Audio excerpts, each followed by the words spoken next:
8장 28절 한 구절만 같이 읽겠습니다. 로마서 8장 28절 같이 읽겠습니다. 우리가 알거니와 하나님을 사랑하는 자 곧 그 뜻대로 부르심을 입은 자들에게는 모든 것이 합력하여 선을 이루느니라. 아멘. 같이 기도드리겠습니다. 귀한 한날을 저희들에게 허락해 주심을 감사를 드립니다. 이렇게 덥고 또 힘든 시간들이 지속될지라도 우리들 심령 가운데에 이 날씨의 뜨거운 만큼이나 심령 안에 주님을 사랑하는 그 뜨거움들로 살아갈 수 있도록 늘 우리들 심령 가운데에 일깨워 주시고 또 귀한 마음들로 채워주심을 감사를 드립니다. 우리가 한 주간 또 주님을 섬겨드리다가 또 이 저녁 함께 모여서 하나님의 말씀을 배우고 또 우리가 가야 할 길들과 또 행해야 할 일들을 다시 한 번 더 확인하는 시간을 갖고자 이렇게 함께 모였습니다. 이 말씀들을 통해서 더 많은 것들을 배우고 알 수 있는 시간들이 되게 하시고 우리들 삶들 가운데에 이 말씀들이 교훈으로 적용되어져서 우리를 이끌어가는 귀한 능력이 되는 힘이 되어지는 말씀이 되어지게 도와주시기를 원합니다. 한 시간도 함께해 주실 것을 믿으면서 우리를 영원한 죄악 가운데에서 건져주신 고마우신 예수님 이름 받들어 기도드립니다. 아멘.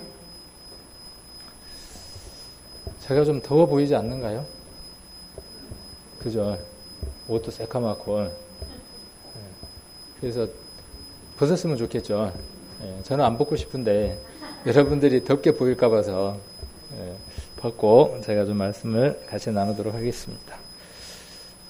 오늘 제목이 좀 너무 무거운 것 같아요. 그리고 성경에서 이제 여러 주제를 가지고 뭐 성경에 대해서 이렇게 이제 순서대로 쭉 말씀을 이렇게 배우다 보니까 의외로 또 깊은 곳까지 이렇게 함께 또 나누게 되는 것 같습니다. 뭐 그런 것 몰라도 되는데 꼭 나이든 우리들한테 또 몰라도 되는 우리들한테 이런 것들을 알게 하려고 하느냐 이렇게 또 말씀들을 하실 수 있겠다 싶기는 하지만 그런 것 같아요.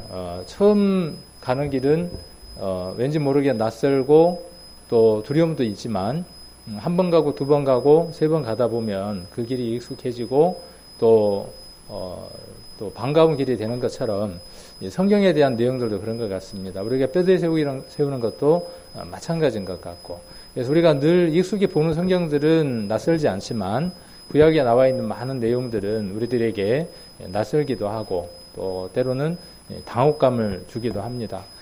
그럴 때 그건 내가 어렵고 또 이해하기 힘든 거니까 나는 해당되지 않고 나는 안 들어도 된다 이렇게 받아들이는 것보다는 뭔가 이렇게 적극적으로 그런 내용들을 한번 우리도 알아보고 또 그 내용들을 익숙하게 한번 해보는 것도 좋겠다는 그런 적극적인 마음들로 성경을 보는 것도 좋겠다는 생각이 듭니다. 제 머릿속에서는 이해가 되어져 있고 또 한 번쯤 생각을 해보고 또 마음 가운데 이렇게 이제 정리가 되어졌던 부분들이지만 이것을 우리 성도님들하고 이렇게 이제 교감하고 나누고 공감을 형성하려고 하니까 많은 어려움들이 좀 있는 것 같아요. 그래서 혹 이렇게 이제 이야기하다가 좀 부족한 부분들이 있으면 우리 성도님들이 다른 성경들을 통해서 더 많이 이렇게 보충을 해서 정리를 해 주시면 좋겠다는 생각이 듭니다. 그래서 우선은 우리가 알아야 할 부분들에 대해서 한번 이렇게 알아보는 시간들이라고 생각을 하시면 좋을 것 같습니다. 그래서 오늘의 제목은 하나님의 주권, 절대 주권, 또 자유의지 이것을 가지고 많은 논란들이 있기도 합니다. 그래서 이것에 의해서 교회의 파가 나눠지기도 했습니다. 그래서 장로교는 철저하게 하나님의 절대 주권만 주장을 합니다. 그래서 구원은 사람이 선택할 수 있는 것이 아니라 구원은 하나님이 정해놓은 것이다. 그래서 구원받을 사람과 구원받지 못할 사람은 이미 정하여진 것이다. 그래서 성경 여러 곳을 통해서 악한 자는 악한 날에 쓰임받기 위해서 준비됐다. 여러 가지 말씀들을 통해서 미리 예정된 것이다. 가룟 유다가 예수님을 팔도록 준비된 것이다. 이런 말씀들로 절대 주권에 대해서 이론들을 세우고 또 논지들을 펴갑니다. 반면에 또 다른 교파에서는 뭐라고 이야기하느냐 하면 그렇지 않다. 구원이라고 하는 것은 선택이다. 우리가 하나님의 말씀에 반응해서 우리가 스스로 하나님의 구원을 선택할 수도 있고 하나님의 선물로 구원을 주시는 거니까 우리가 선택할 수 있고 그 선택을 거부했을 때에는 그 거부에 대한 대가를 받는 것이다. 이렇게 또 주장하는 한 부류도 있고 합니다. 그런데 우리는 무엇을 좋아하느냐 하면 흑백을 좋아하죠. 그래서 이거 아니면 이것을 좋아하는데 오늘 그런 부분에 있어서 우리가 한번 더 정리를 해보는 시간이 될 수 있지 않을까 하는 생각을 해봅니다. 그래서 하나님의 절대주권, 하나님은 모든 것을 다 만드셨고 모든 것을 다 주관하고 계시고 모든 것의 주인이다 하는 것이 뭐냐 하면 절대주권입니다. 반면에 이 자유의지라고 하는 것은 뭐냐 하면 스스로 선택할 수 있다 하는 것이 뭐냐 하면 자유의지입니다. 용어의 개념은 그렇습니다. 아까 우리가 로마서 8장 28절 한번 보시면 우리가 알거니와 그랬습니다. 이 말씀과 오늘 절대 주권과 자유의지가 어떤 관계들이 있는가 하는 것들을 쭉 한번 설명을 하면서 넘어가 보려고 합니다. 우리가 이 말씀은 늘 어떻게 이 말씀을 우리가 이해하고 들어왔냐 하면 시편 133편이 기억이 나죠. 우리가 이 말씀과 시편 133편은 늘 어때요? 조를 맞춰서 짝을 맞춰서 우리 형제 자매가 합력해서 복음을 전하고 교회가 하나가 되어지고 말씀을 전해서 하나님의 뜻을 이루는 것이 옳습니다라는 우리가 말씀을 이야기할 때에 시편 133편과 우리가 또 로마서 8장 28절을 함께 이렇게 인용하기도 합니다. 그런데 오늘은 이 말씀의 내용들을 그 말씀과 아울러서 오늘 절대 주권과 자유의지라고 하는 이 맥락에서 이 성경의 말씀을 좀 더 살펴보려고 합니다. 자, 우선 여기 이 식탁 위에 많이 차려져 있죠. 식탁 위에 지금 만찬이 차려져 있습니다. 식탁 위에 하나님께서 차려 놓으신 진수성찬이 있습니다. 그래서 자유의지와 절대 주권에 대해서 생각해 본 적이 있습니까? 라고 이렇게 질문이 되어 있고 여기 보니까 이렇게 만찬이 지금 차려져 있는 거예요. 똑같습니다. 우리들 앞에 하나님이 진수성찬을 벌려놨습니다. 먹을 수 있는 모든 것들을 우리에게 필요한 모든 것들을 절대주권을 갖고 계신 하나님이 우리의 필요에 따라서 모든 것들을 다 베풀어 놓으셨습니다. 자, 거기에 무엇도 포함되어 있느냐 하면 우리가 얻는 구원도 그곳에 포함되어 있습니다. 우리가 살아가는 모든 삶들에 주어지는 모든 것들도 그것 속에 포함되어 있습니다. 자, 그런데 자유의지를 강하게 주장하는 이 알미니안주의는 예전에 한번 알미니안주의 이야기 한번 했었죠. 기억하시는지 모르겠습니다. 한번 들었으니까 오늘은 조금 덜 낯설죠. 켈빈주의 그러니까 지난번에 한번 들어봤으니까 조금 덜 낯설고 다음에 한 번 더 들으면 이제 조금 더 낫겠죠. 자, 그래서 알미니안주의는 하나님이 차리신 구원의 식탁이지만 스스로 의지를 발동해 먹어야만 구원이 된다고 말을 하고 있습니다. 그러니까 하나님이 모든 것을 다 베풀어 놨지만 먹고 안 먹고는 누구에게 그 선택권이 있다는 거죠. 사람에게 그 선택권이 있다라고 말하는 게 뭐냐 하면 알미니안주의의 자유의지입니다. 반면에 칼빈주의는 우리는 가져다 먹을 만한 능력이 없으니 전적으로 하나님이 먹여주셔야만 한다고 주장하는 거예요. 그러니까 우리는 아무런 능력이 없다는 거예요. 전적으로 우리 인생들이 하나님을 떠나서 능력이 없기 때문에 아무것도 할 수 없다. 여기서 많이 들어본 것 같지 않아요? 우리는 아무것도 할 수 없다. 라는 이 용어들에서 많이 들어본 것 같죠. 이것이 우리가 어느 날 갑자기 만들어낸 이야기들이 아니라 많은 신학과 또 믿음에 앞선 사람들 사이에서 성경을 보는 가운데에 생각해내고 또 이해되어졌던 것들 가운데에 하나일 수도 있습니다. 어느 면으로는 맞아요. 어느 면으로는. 그러나 어느 면으로는 무슨 문제가 있냐 하면 한쪽이 들려버리는 문제들이 있습니다. 그래서 이런 부분들을 오늘 한번 살펴보려고 하는 겁니다. 아까 앞에 그림하고 뒤에 그림하고 좀 차이가 있죠. 앞에 그림은 아이가 어떻게 해요? 스스로 가져다가 지금 먹고 있죠. 뒤에 그림은 어때요? 애가 지금 뭐 어떤 능력이 없는 거예요. 젖병을 가져다가 먹을 만한 능력이 없으니까 부모가 어떻게 해주는 거죠? 먹여주는 거예요. 그러니까 이 아이가 살고 죽고는 누구에게 달려 있는 거죠? 부모에게 달려 있는 거예요. 그러니까 이 아이가 죽는 것은 누구의 책임이 아니냐 하면 아이의 책임이 아니에요. 죽고 사는 것이 누구의 책임이죠? 전적으로 부모의 책임이에요. 자, 이것은 전적으로 누구의 책임이죠? 하나님은 아무런 책임이 없죠. 자, 전적으로 모든 것들이 누구에게 달렸어요? 사람에게 달려 있어요. 자, 이것이 이제 극단으로 치닫으면 어떤 문제가 되느냐 하면, 극단으로 가게 되면 이건 뭐가 되죠? 숙면론과 운명주의가 됩니다. 자, 이건 극단으로 가면 뭐가 되겠어요? 자, 이건 극단으로 가면 뭐가 되냐 하면 인본주의가 됩니다. 그래서 자기의 의와 자기의 열심과 자기의 것을 가지고 하나님 앞에 가까이 가려고 하는 공로주의가 되는 것이 뭐냐 하면 알미니안주의의 문제점들이 되어집니다. 반면에 여기 켈빈주의의 문제는 어떤 문제가 있냐 하면 아무것도 할 필요가 없는 거죠. 자, 여기는 무엇이 주어집니까? 상과 벌이 주어집니다. 그렇겠죠? 상과 벌이 분명히 있습니다. 자, 여기에는 무엇이 없냐 하면 상과 벌이 없어요. 상과 벌이 있을 수가 없는 거죠.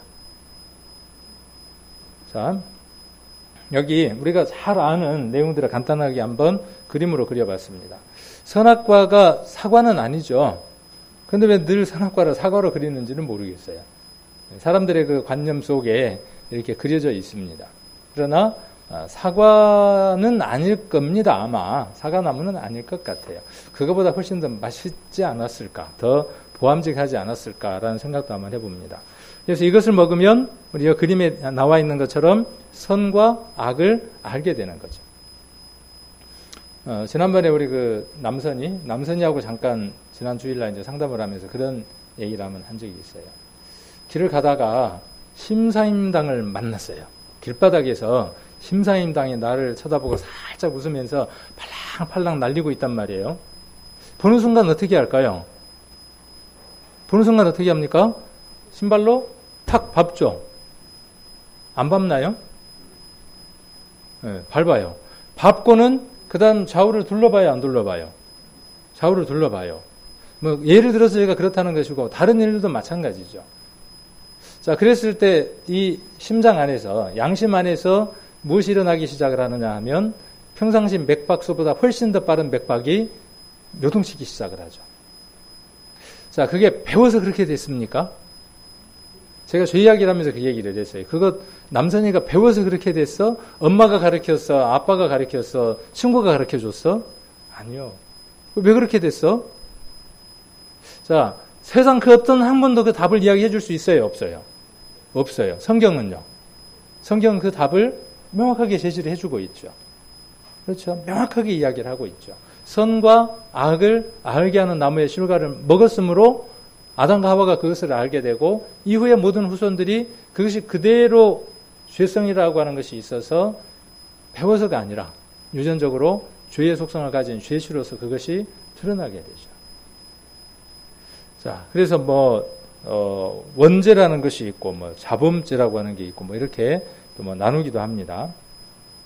그래서 이 부분에 대해서도 둘의 생각이 다른 거예요. 켈빈주의는 뭐냐 하면 전적으로 타락했다는 거예요. 그리고 전적으로 타락했기 때문에 하나님이 전적으로 은혜를 베풀어 주셔야 된다는 거죠. 아까 이야기했던 거하고 일맥상통하는 거죠.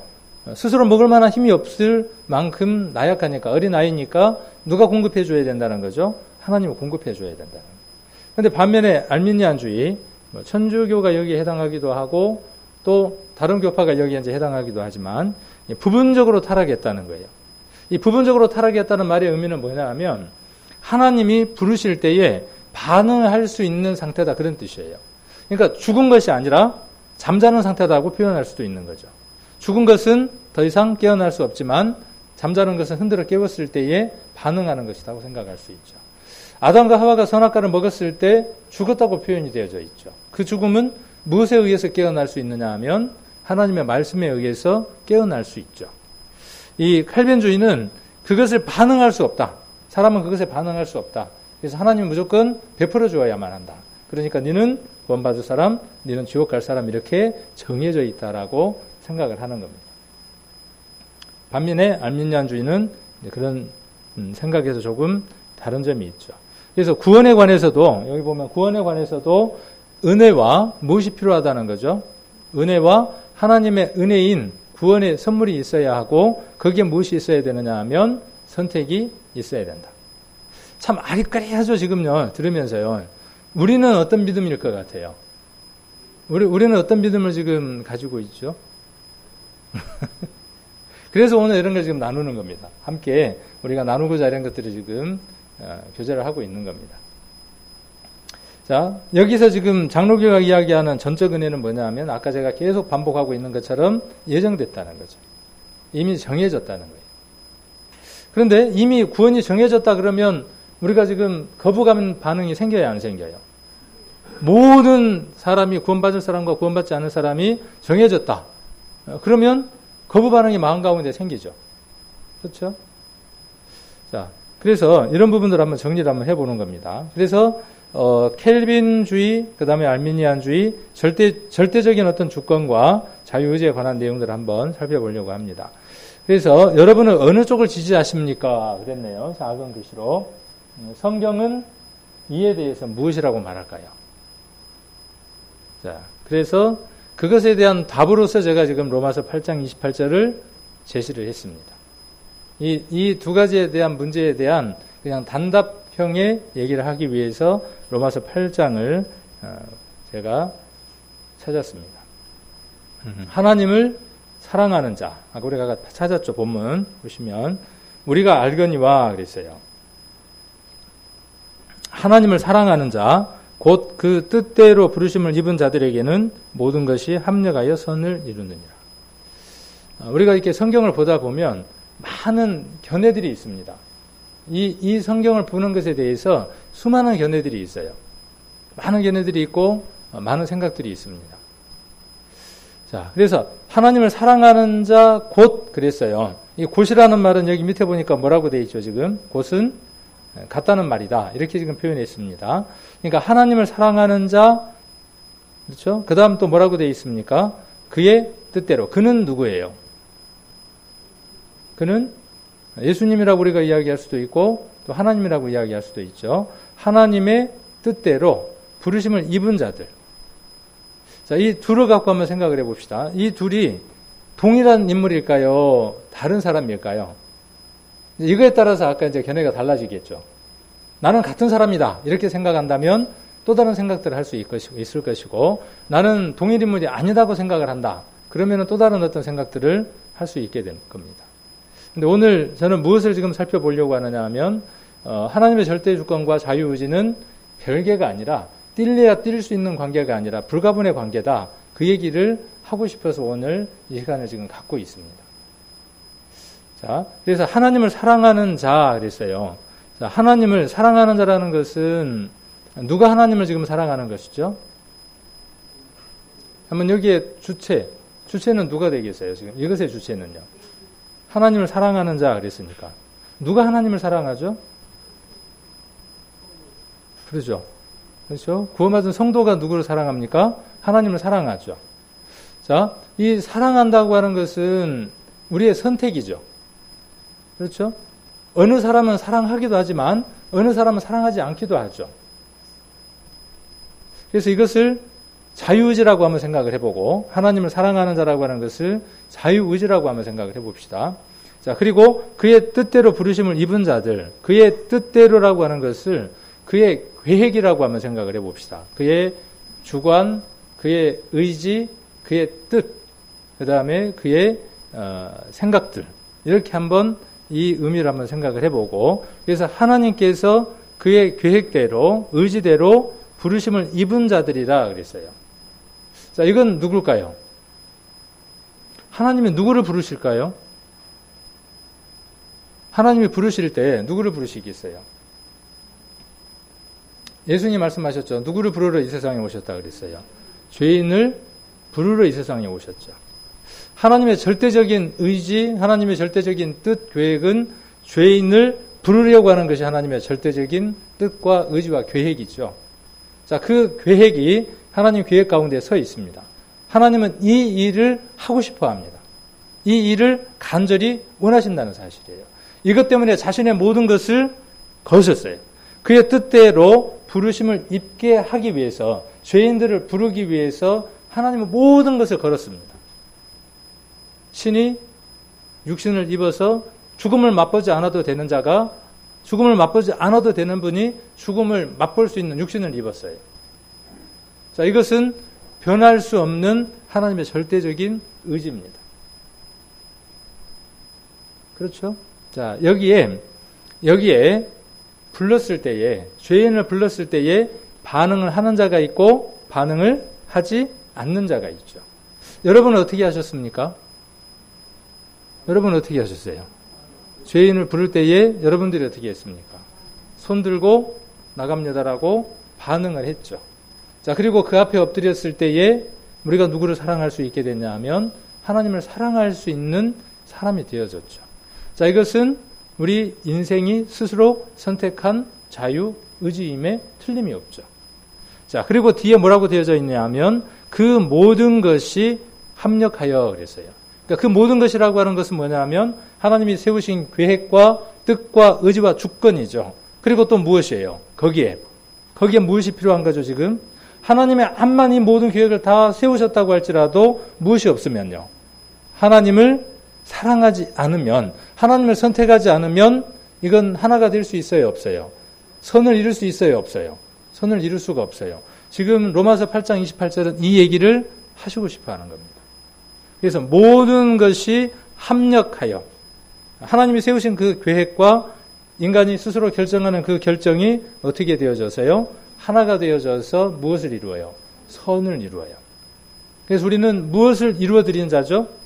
하나님 앞에 이 선을 이루어드린 자예요. 얼마나 큰 일을 우리가 해드렸습니까? 우리가 구원받는 그것이 우리를 위한 것이지만 우리는 하나님의 그 큰 계획과 비밀 속에 포함된 자가 되어져서 하나님을 기쁘게 해드리는 가장 이 세상 가운데서 착한 일을 한 사람이 되어졌습니다. 그래서 하나님의 절대 주권과 자유의지는 뛸래야 뛸 수 없는 불가분의 관계를 갖고 있는 겁니다. 이거 두 개를 뛸 수 있는 게 아니라 뛸 수 없는 것들이에요. 자, 그런데 어떤 사람은 뭐만 강력하게 주장을 하고요. 절대 주권이라고 하는 것만 강력하게 주장을 하고, 어떤 사람은 뭐 하나만 강력하게 주장하고 자유의지라고 하는 것만 강하게 주장을 하고. 자, 공동 번역에는 이렇게 번역을 했습니다. 우리가 지난번에 공동 번역이 나쁘다는 인식이 좀 있었지만 우리가 지난번에 번역이나 이런 것들을 통해서 우리가 하나 뭘 알았냐 하면 천주교와 그 다음에 개신교가 같이 성경을 쓰자 하는 의미에서 성경을 번역을 했는데 번역이 참 비교적 잘 되었지만 무엇 때문에 개신교에서 이 성경을 거부했다 그랬습니까? 하느님이라고 번역했던 이것 때문에 거부했죠. 근데 여기 이제 공동 번역에 보니까 이렇게 번역을 해 두었습니다. 하나님을 사랑하는 사람들, 곧 하느님의 계획에 따라 부르심을 받은 사람에게는 모든 일이 서로 작용해서 좋은 결과를 이룬다는 것을 우리는 압니다. 이렇게 번역을 해 두었습니다.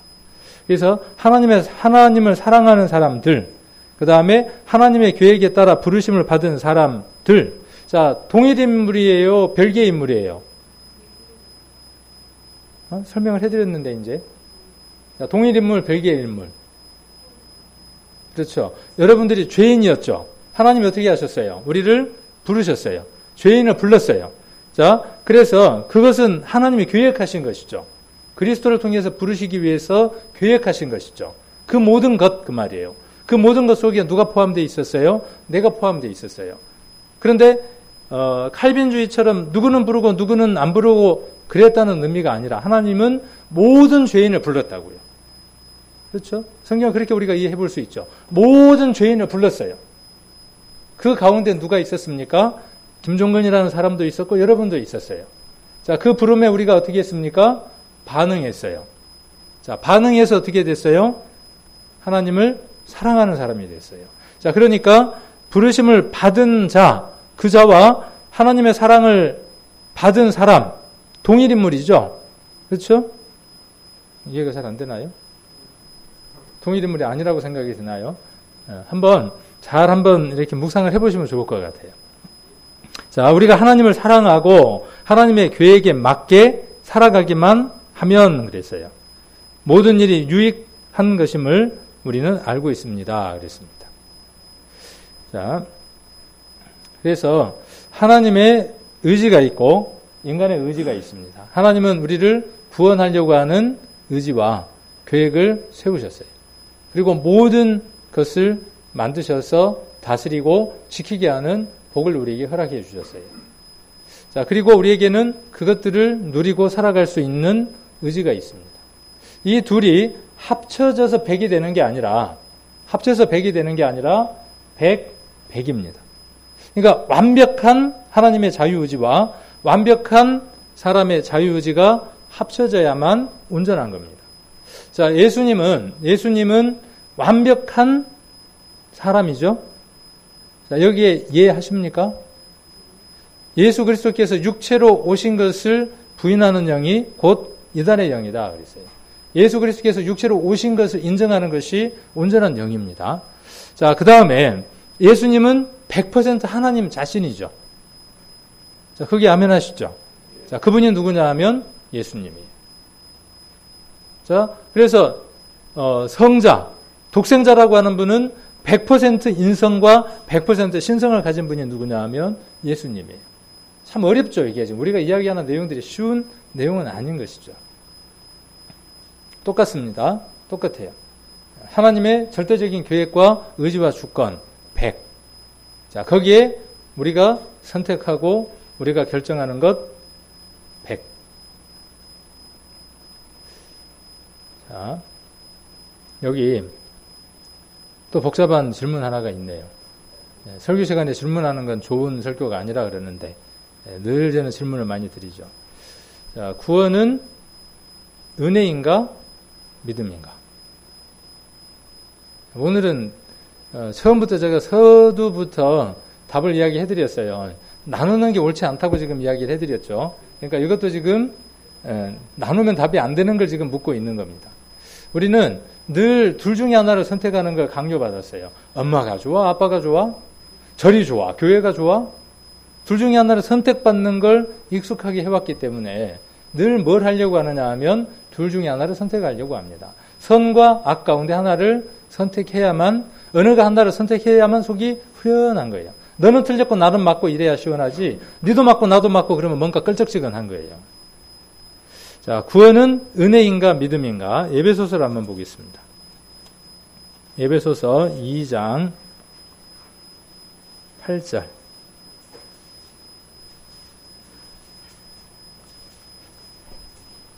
에베소서 2장 8절입니다. 자, 너희가 그 은혜를 인하여 믿음으로 말미암아 구원을 얻었나니 이것이 너희에게서 난 것이 아니요 하나님의 선물이라. 자, 여기 구원을 얻었다 그랬습니다.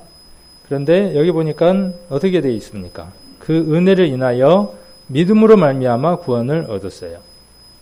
자, 그러니까 믿음으로 구원을 얻은 겁니까? 은혜로 구원을 얻은 겁니까? 뛸래야 뛸 수 없는 관계예요. 그렇죠? 네. 그러니까 우리가 이야기할 때에 믿음으로 구원을 얻는다 이렇게 말하는 것 자체가 하나를 띄어내버리고 설명하는 것이죠. 그러니까 은혜로 인하여 믿음으로 말미암아 무엇을 얻는 것이죠? 구원을 얻는 것이죠. 그러니까 구원은 믿음만이 아니라 구원은 무엇도 포함되는 것이죠? 은혜도 포함되는 것이고 무엇도 포함되는 것이에요? 믿음도 포함되는 것입니다. 자, 우리가 앞의 개념과 똑같이 한번 생각을 해봅시다. 하나님을 사랑하는 자라고 이야기를 했고 그의 뜻대로 부르심을 입은 자라고 이렇게 이야기를 했습니다. 하나는 사람 편에서 하나님을 선택한 것입니다. 사단을 선택하고 사단과 짝을 했던 그 선택에서 그것을 포기하고 버려버리고 하나님을 선택한 것이에요. 하나님의 계획과 주권과 모든 것 속에 내가 들어가는 것이죠. 자, 여기 똑같습니다. 자, 한번 이렇게 성경을 나누어 봤어요. 그러면 조금 더 이해가 쉽습니다. 너희가 그 은혜를 인하여 믿음으로 말미암아 구원을 얻었나니 이것이 너에게서 난 것이 아니요 하나님의 선물이라 그랬어요. 단어 하나하나를 갖고 한번 생각을 해보면 은혜는 누구로부터 오는 겁니까? 그렇죠. 믿음은요.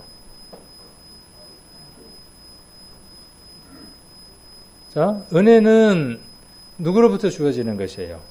하나님으로부터. 믿음은요? 참 어렵죠. 어려워요. 자, 믿음은 주어진 은혜에 대해서 내가 반응하는 태도죠. 그렇죠. 믿음이라는 것은.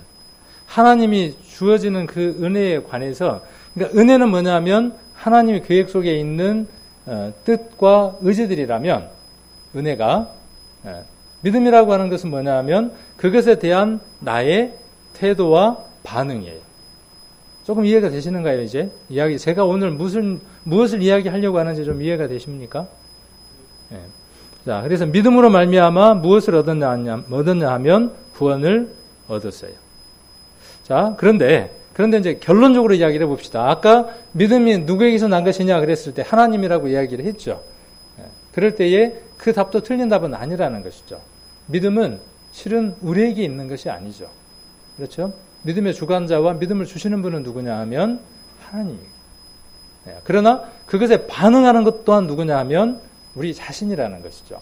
그래서 아까 하나님의 의지와 주권과 우리 인간의 의지와 선택은 뛸래야 뛸 수 없는 관계다고 말씀을 드리는 것입니다. 그 다음에 이것이 그랬어요. 이것은 뭘까요? 자, 믿음이라고 보는 사람도 있을 것이고요. 그렇죠? 그래서 똑같아요. 우리가 지금 이 순간 이것은 믿음이다라고 이야기하는 사람도 있고 또 어떤 사람들은 이것을 다른 것으로 또 생각하는 사람이 있고 또 다른 것을 생각하는 것처럼 믿음에 앞서간 사람들도 이 성경을 여러 견해로 보아왔다는 거예요. 근데 우리가 잘 아시는 것처럼 혹은 또 이제 모르실 수도 있겠지만 이 헬라어는 이 모든 전치사나 명사나 동사에가 성이 붙여져 있습니다.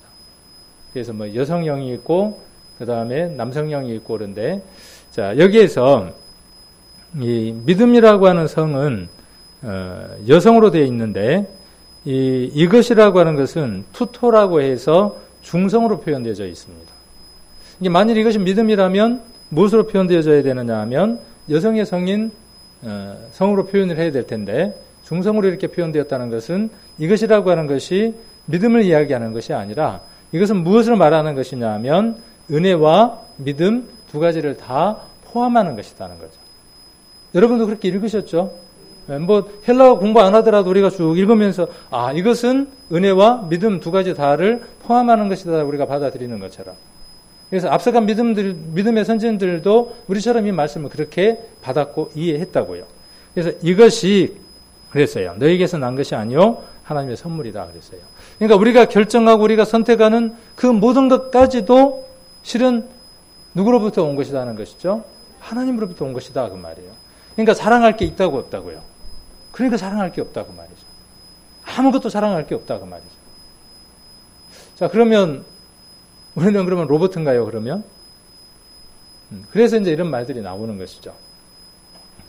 자, 동그라미 원 전체가 뭐냐 하면 하나님의 주권과 의지와 뜻과 계획들입니다. 자, 그 안에 일부 사각으로 된 건 사람의 자유, 의지와 선택입니다. 그래서 인간의 책임의 영역을 저 정도로 한번 생각을 해볼 수 있을 겁니다. 제가 이거를 좀 쉽게 설명을 할 방법이 없더라고요. 머릿속에서는 정리가 되는데 이게 공유를 하려고 하니까 참 어려운 것 같아요. 그동안에 뭐 전혀 생각도 안 했던 것들을 오늘 들으면서 막 복잡해지는 분들도 있을 겁니다. 그런데 한 번쯤은 이것을 우리가 성경으로 한번 풀고 정리를 해볼 필요도 있을 거예요. 지난번에 누가 그런 질문을 한번 했는데 그 강팍이라는 것에 대한 질문을 한번 해본 적이 있을 거예요. 누군가가. 하나님은 바로의 마음을 강팍해 했다 그랬죠. 그러면 조금 이해가 안 되는 부분의 내용들이 많아지기 시작을 하죠. 그런 부분들을 조금 우리가 이해하고 풀어보려고 이런 접근들을 지금 하는데 이제 그 부분은 다음에 한번 또 시간을 나눠서 강팍이라는 부분에 대한 내용들을 한번 살펴보려고 합니다. 그래서 하나님의 본질, 성품, 지난번에 하나님에 대한 이야기들을 하면서 이런 얘기가 지금 나오게 됐습니다. 그래서 위에 있는 모든 것들이 하나님의 주권과 하나님의 모든 것들이에요. 자, 그리고 인간이 있습니다. 자, 그리고 사람에게는 무엇이 있느냐 하면 자유의지라고 하는 게 분명히 있습니다. 그리고 하나님은 사람의 자유의지를 존중하시는가요? 하시지 않는가요? 1번 존중하신다. 2번 안 하신다. 3번 나는 모르겠다. 우리가 창세기 때 아담과 하와 때를 보면 하나님께서 사람을 만들어 두시고 로봇으로 만든 것이 아니라 철저하게 선택할 수 있는 자유의지를 가진 사람으로서 인간을 만드셨던 것들을 우리가 살펴볼 수 있죠. 자, 그런데 자유라는 것은 항상 뒤에 뭐가 따르는 것입니까? 책임이 반드시 따르는 것이죠. 근데 우리가 오해하는 겁니다. 자유라고 하는 것을 뭘로 오해하느냐 하면, 오늘 우리가 바로 잡아야 될 것 하나가 뭐냐 하면, 사람에게 자유의지가 있다? 이 말은 하나님을 거절하고 하나님을 밀어내고 하나님을 대적하고 할 수 있다 없다? 할 수 있다는 거예요. 그렇죠? 세상 사람들이 그렇게 하죠. 그러나 반드시 거기에 무엇이 있다는 거예요? 거기에 책임이 분명히 따른다는 얘기를 하고 싶은 거죠. 자, 구원받은 성도들에게도 마찬가지입니다. 구원받기 전도 마찬가지지만 구원받고 난 이후에도 실은 이 얘기를 하고 싶어서 제가 이 말씀을 함께 나누고 있는지도 모릅니다. 우리 성도님들이 무엇을 선택하든지 그것은 어디에 달려 있느냐 하면 우리 성도님들의 자유의지에 분명히 달려져 있습니다. 하나님은 로버트처럼 여러분들을 끌어서 여기 있는 뭐죠 저거? 꼭두각시인가요? 하나님은 이렇게 조정하신다고요? 자, 너 오늘 지금 텔레비를 보고 있는데 텔레비 그만 보고 자, 일어나! 으쌰! 따그닥 교회로 가! 딱 앉혀놔요. 하나님 그렇게 하신다고요? 안 하신다고요? 안 하신다고요. 그렇게 한다면 그 책임은 누구에게 있는 거예요? 하나님에게 있죠. 하나님 어떻게 하신다고요? 신사적인 분이죠. 하나님은 여기 지금 그림이 제대로 잘 안 보이는데 거대한 수족관이에요. 저기 위에 지금 요 위에가 지금 까맣게 저마라처럼 막대기처럼 하나 보이죠? 저기 위에가. 그게 사람입니다. 저쪽 위에. 얘가. 여기 사람이에요. 그러면 밑에가 어느 정도 되는가는 대충 가늠이 되시죠? 어마어마하게 큰 수족관입니다. 저 수족관을 설계하고 만든 사람의 생각의 크기는 우리가 상상할 수 없을 만큼 크겠죠. 저 안에는 막 어마어마한 종류의 물고기들이 있어요. 저 쳐다보면서 생각이 그냥 고추장 넣고 확 끓이면 그냥 매운탕 되겠는데 그 생각을 했는데 저 안에 저 수족관을 만든 사람은 저 안에 있는 생명체가 살아가는 데 필요한 모든 조건을 저 안에다가 부여합니다. 그렇죠? 저 안에 모든 것들을 다 부여하죠. 그리고 무엇도 주느냐 하면 적당한 산소도 주고 적당한 온도도 주고 적당한 먹이도 주고 적당한 먹이 사슬도 저기에다가 형성을 합니다. 그리고 어떻게 하느냐 하면 운영을 합니다. 시간 되면 밥도 맞춰서 주는 거예요. 자, 밥을 먹고 안 먹고는 누구에게 달려 있는 거죠? 이제 물고기에 있는 거죠. 안 먹으면 어떻게 돼요? 자, 천적이 있을 거예요. 저 안에도. 왜 천적을 두느냐 하면 주인은 생각이 있는 겁니다. 우리가 옛날에 그런 거 배웠죠. 그 금붕어를 사갈 때, 어항에 금붕어를 사갈 때 금붕어 2마리나 3마리를 사면 거기다 뭘 하나 꼭 끼워서 산다고요? 금붕어를 괴롭히는 걸 하나 같이 끼워서 산다죠. 옛날에 그런 예화 한번 안 들어보셨어요? 왜 그렇게 하죠? 가만두면은 금붕어가 어떻게 돼요? 살이 띠룩띠룩 쪄가지고 나중에 비만에 대해서 문제가 생기니까 뭐 하게 하기 위해서요? 적당히 운동을 하게 하기 위해서. 그러면 그 금붕어를 산 사람이 괴롭히는 놈을 산 것이 괴롭히기 위해서 산 겁니까? 금붕어를 위해서 그것을 준비한 겁니까? 자, 그럼 우리에게 주어지는 모든 것들도 우리가 한번 살펴보자는 거죠. 그런 맥락에서 한번 본다 그러면 하나님이 우리에게 필요한 모든 조건들을 우리에게 다 베풀어 놓으셨습니다. 그런데 우리는 그 가운데에서 우리가 좋은 것만 취하고 싶은 거예요. 우리 3살짜리 어린아이가 칼을 가지고 도마에다가 칼질을 막 하고 있으면 뺏어요, 안 뺏어요? 뺐죠. 애는 울어요. 좋은 장난감을 잃었으니까. 우리에게도 그럴 때가 있죠. 우리 인생길 가운데에서 우리에게 봄볕 같은 날만 계속되면 하나님을 멀리할 가능성이 있으면 하나님은 어떻게 하신다고요? 우리의 일들 가운데에 간섭하시고 일을 하신다고요. 자, 그럴 때 우리가 어떻게 반응하느냐는 거죠. 자, 그래서 하나님은 우리의 선택에 따라서, 우리 의지의 결과에 따라서 하나님은 무엇을 하시느냐 하면, 어떤 분이냐 하면, 중요한 게 이거예요. 하나님은 우리의 선택에 따라서 징벌하시기도 하고, 우리의 선택에 따라서 뭘 하시기도 하고요. 축복이라는 말이 잘못됐네요. 하나님 축복하시지 않는다 그랬죠. 하나님은 복을 내리시는 분이지 축복하지는 않죠. 축복은 뭐냐면 복을 비는 거니까. 하나님은 복을 내리시는 분이죠. 우리가 상벌이라고 이야기를 할 수 있을 겁니다. 그러니까 우리에게 무엇이 있으니까 상과 벌이 있는 거예요. 우리가 스스로 선택할 수 있으니까 무엇이 있는 거죠? 상과 벌이 존재하는 겁니다. 처음 하나님의 부르심에 우리가 응답하지 않고 하나님을 사랑하지 않고 거부하면, 우리의 그 자유의지를 거부하는 것으로 발동하면 우리는 지금 어떤 상태로 되어져 있는 거죠? 하나님의 심판이 임할 자로 있는 겁니다. 징계입니다. 대신 우리가 하나님의 그 사랑을 받아들이고 하나님 사랑에 반응하고 그 사랑 가운데 있게 되면 하나님 우리에게 필요한 것들을 동일하게 공급하지만 우리에게 필요한 것들을 공급해 가시죠. 성경을 보면 사람이 내린 그 자유의지에 대한 책임에 관한 말씀들이 수없이 많이 있습니다. 그래서 조건, 선택이죠. 수고하고 무거운 짐진 자들아 다 내게로 오라 그랬어요. 오라 그랬으니까 어떻게 해야 됩니까? 가면 되죠. 그건 선택입니다. 자유의지입니다. 그런데 약속이 있죠. 하나님이 베풀어 놓으신 의지와 약속과 주권이 있어요. 그것은 무엇이냐 하면 내가 너희를 쉬게 하겠다는 것이죠. 우리 한번 이 말씀을 잘 한번 들으면서 우리의 신앙생활들을 다시 한번 살펴보게요. 그냥 지금처럼 이렇게 아무것도 선택하지 않고 물에 물 탄 듯 술에 술 탄 듯 그냥 나뭇잎이 시냇물을 따라서 흘러내려가는 것처럼 그렇게 살아가는 것이 그리스도인들의 올바른 삶의 모습인지, 레위기에 나와 있는 것처럼 거슬려야 할 것들은 거스리고 구별해야 될 것들은 구별하고, 우리가 하나님이 주신 그 자유의지로서 하나님을 향해서 간절하게 구별하고 찾아가는 그 열심과 열정이 우리에게 정말 필요 없는 것인지, 이런 부분들을 한번 오늘 이 말씀들을 통해서 살펴보라는 것이죠. 정말 장로교가 이야기하는 것처럼 하나님은 모든 것들을 가만히 있어도 모든 것들을 잘 다 공급하시는 것인지. 자, 저를 믿는 자마다 멸망치 않고 영생을 얻게 한다 그랬어요. 안 믿으면 영벌이죠. 누구든지 사람 앞에서 나를 시인하면, 그랬죠? 내 아버지 앞에서 저를 시인할 것이다 그랬어요. 누구든지 주의 이름을 부르는 자는 구원을 얻는다 그랬어요.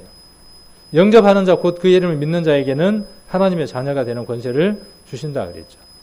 누구든지 내 음성을 듣고 문을 열면 그랬어요. 안 열면요. 안 여는 경우도 있다고요, 없다고요? 있다고요. 지금도 이 자리에 마찬가지입니다. 이 계시록의 말씀은 구원받을 때도 유효하지만 지금도 유효합니다. 이 말씀이 던져지고 이 말씀이 여러분 밭에 이 말씀의 씨가 떨어질 때 옥토가 되어져서 이 씨가 떨어지는 사람은 30배, 60배, 100배 결실하겠지만 마음 문을 닫아버리고 밭에 씨가 뿌려질 수 없도록 마음의 문을 닫아버린다면 이 말씀은 땅에 떨어져 버리고 마는 것이죠. 성경은 수많은 곳에서 믿으라, 또 회개하라, 미혹에 빠지지 말라라고 인간의 책임에 대해서 강하게 경고를 하고 있습니다. 자유의지에 대해서, 그 자유의지에 대해서 하나님은 임의대로 모든 것들을 마음대로 하실 수 있지만 하나님은 사람들에게 뭐라고 말씀하시느냐 하면 권고하고 있고 구원하고 있고 경고하고 있다는 사실이죠. 구원받지 않는 사람들에게도 이것은 유효하고 구원받은 우리들에게도 이 메시지는 동일하게 유효합니다. 구원을 받기 위하여 믿음을 유지할 책임과 필요가 누구에게 있냐 하면 누구에게 있습니까? 구원은 이미 다 이루어져 있습니다.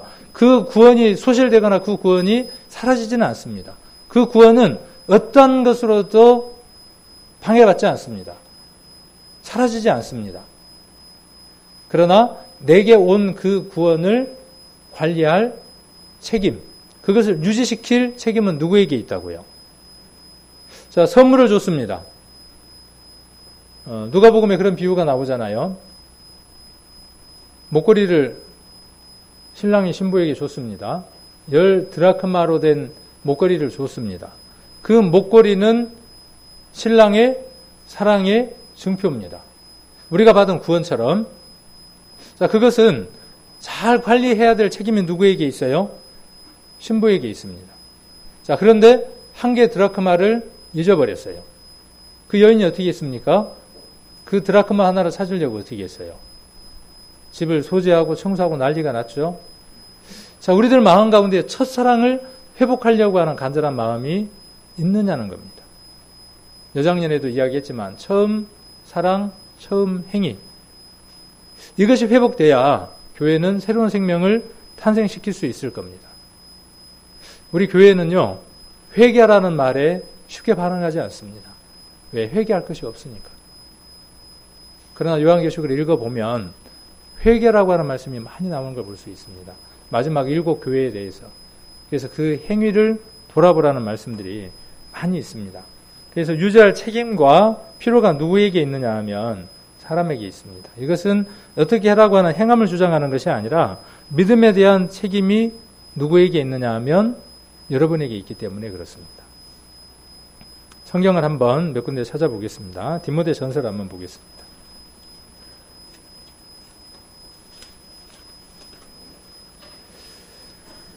디모데 전서 5장입니다.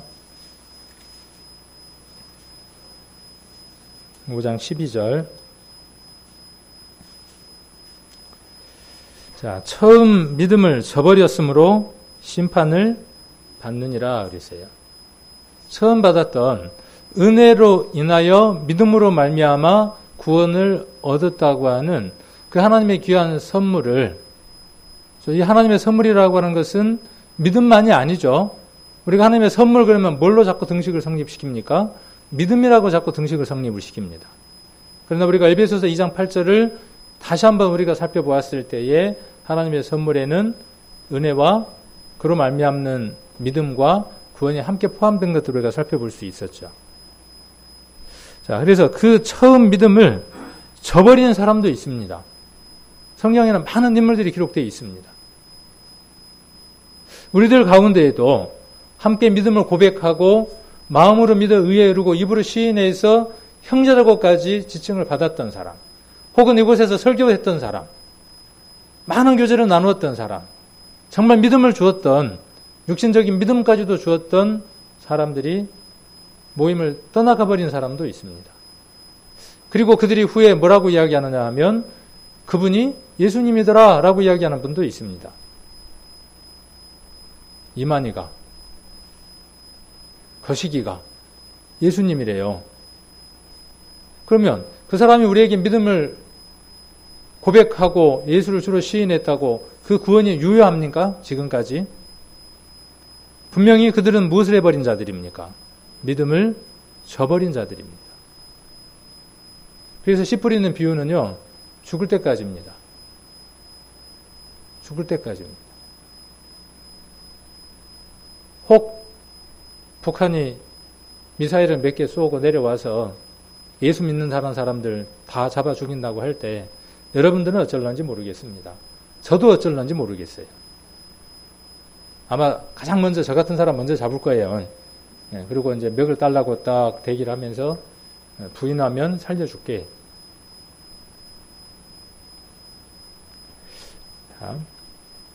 그 다음 5장 15절도 한번 보겠습니다. 여기도 보면 이미 사단에게 돌아간 자들도 있도다 그랬습니다. 또 4장도 한번 보겠습니다. 디모데 전서를 보면 이런 말씀들이 많이 기록이 되어 있습니다. 4장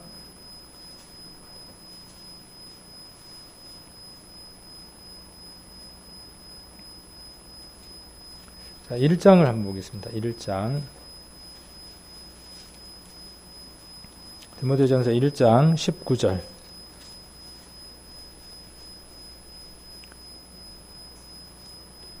1장 19절 믿음과 착한 양심을 가지라. 어떤 이들이 이 양심을 버렸고 그 믿음에 관하여는 파선하였느니라.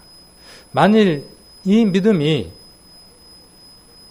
하나님에 의해서 주어지는 것이라면, 로버트처럼 주어진 것이라면, 우리에게 어떤 의지와 선택과 관계없이 하나님으로부터 온 절대적인 것이라면 파선할 수가 없겠죠.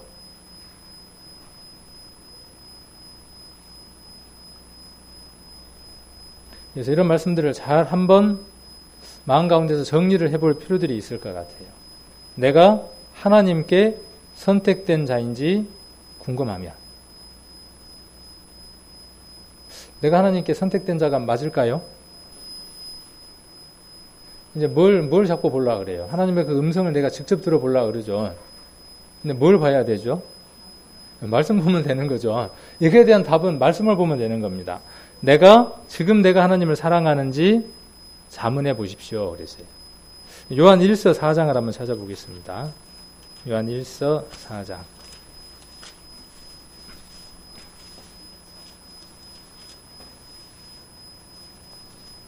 10절, 요한 1서 4장 10절입니다.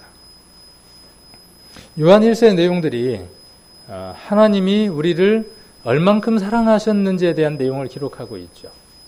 예전에 어떤 설교자가 이렇게 표현을 했죠. 하나님과 우리 인간의 사랑을 표현하면서 하나님과 인간 사이의 거리가 1000보라고 가정을 했을 때 하나님은 우리 인간을 사랑하셔서 999걸음을 걸어오셨다. 그 집회 때 한번 그런 얘기 들어보신 적이 있습니까? 그리고 하나님은 이제 우리에게 무엇을 원하신다고요? 한 보 앞으로 나아오기를 원하신다고요.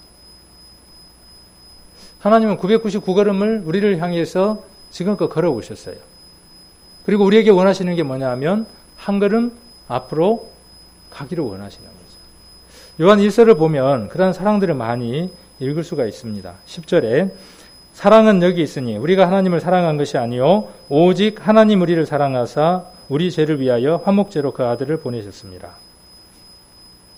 사랑하는 자들아 하나님이 이같이 우리를 사랑하셨은즉 우리도 서로 사랑하는 것이 마땅하도다. 16절 하나님이 우리를 사랑하시는 사랑을 우리가 알고 믿었노니 하나님은 사랑이시라. 사랑 안에 거하는 자는 하나님 안에 거하고 하나님도 그 안에 거하시느니라. 우리 성도님들 하나님을 사랑하시는가요? 우리가 예수님을 보지 못하고 만지지도 못하고 눈으로 보지도 못했죠. 그러나 우리가 말씀을 통해서 나를 위해서 십자가에 못 박혀 돌아가 주신 그 주님을 만났습니다. 어제 우리가 장막선 모친을 이렇게 이제 뵈러 갔어요. 우리는 당연히 그분이 교회를 계속 나오시니까 그분이 말씀 안에서 구원 받은 분이라고 생각을 했죠. 이런저런 이야기를 나누다 보니까 자기는 예수님이 짠하고 불쌍한 분이다. 참 안 듣더라. 이렇게 말씀하시는 거예요. 그래서 예수님이 누구인지에 대한 소개를 쭉 해드렸습니다. 우리가 전도 집회 때 이야기한 내용을 짧게 함축해서 이야기를 해드렸어요. 그분이 예수님의 사랑이 어떤 건지를 마음 가운데 받아들이는 것들을 우리가 그날 가신 분들이 느꼈어요. 그리고 그분이 말씀하시기를 뭐라 그러냐 하면 감사하고 고맙다고 그렇게 말씀하시는 거죠.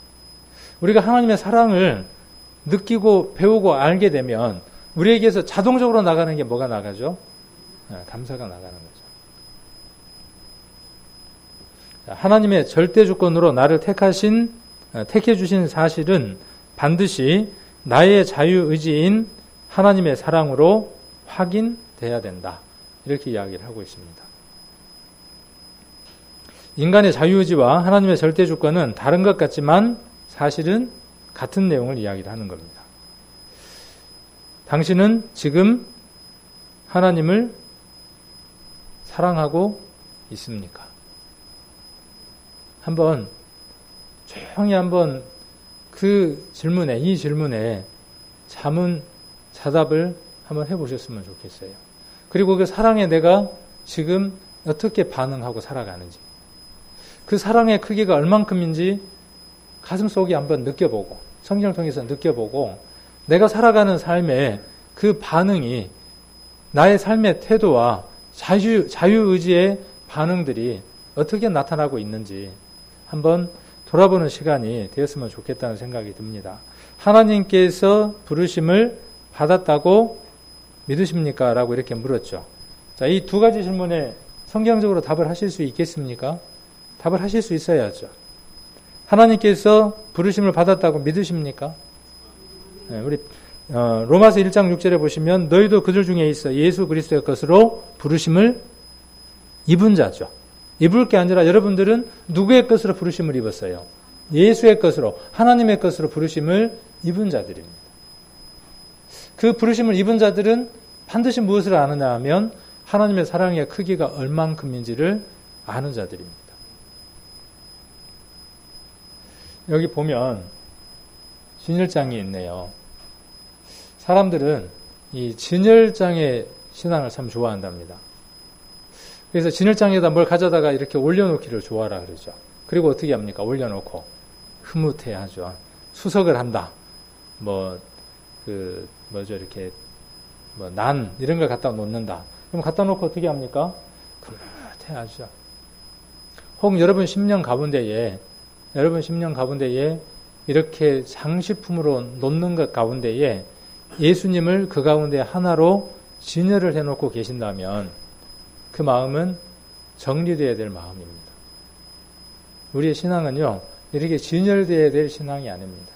내가 해야 되는 것 가운데, 내가 좋아하는 것 가운데에 많은 것들이 있는데 그 가운데에 내가 좀 더 좋아하는 것, 좀 더 사랑하는 것, 교회 가는 것, 성경 보는 것, 하나님을 섬기는 것, 그것이 되어서는 바른 신앙이 아니라는 것입니다.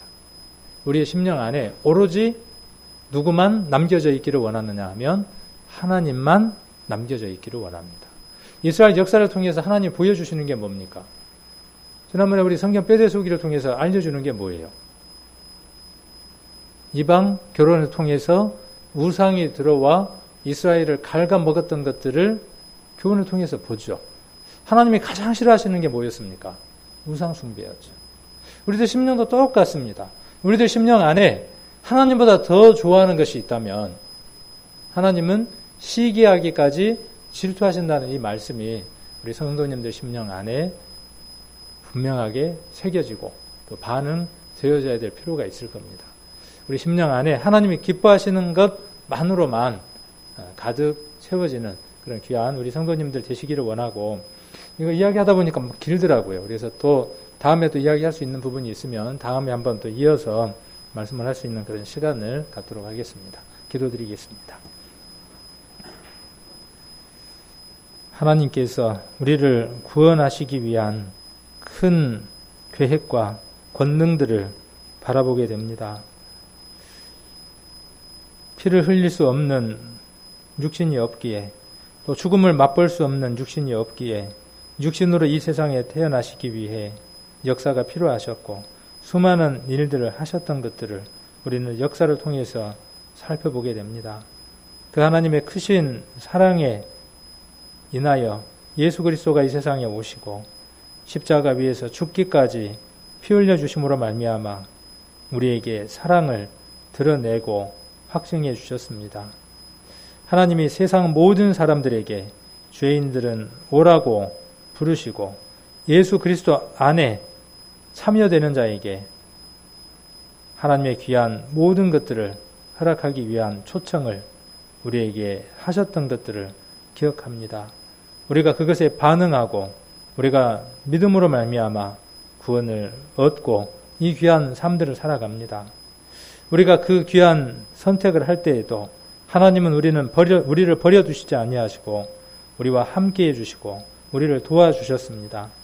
또한 우리가 살아가는 모든 삶들까지도 하나님께서 우리를 버려두지 아니하시고 우리의 삶에 간섭하시며 우리를 주권적으로 이끌고 가시는 것들을 저희들 잘 압니다.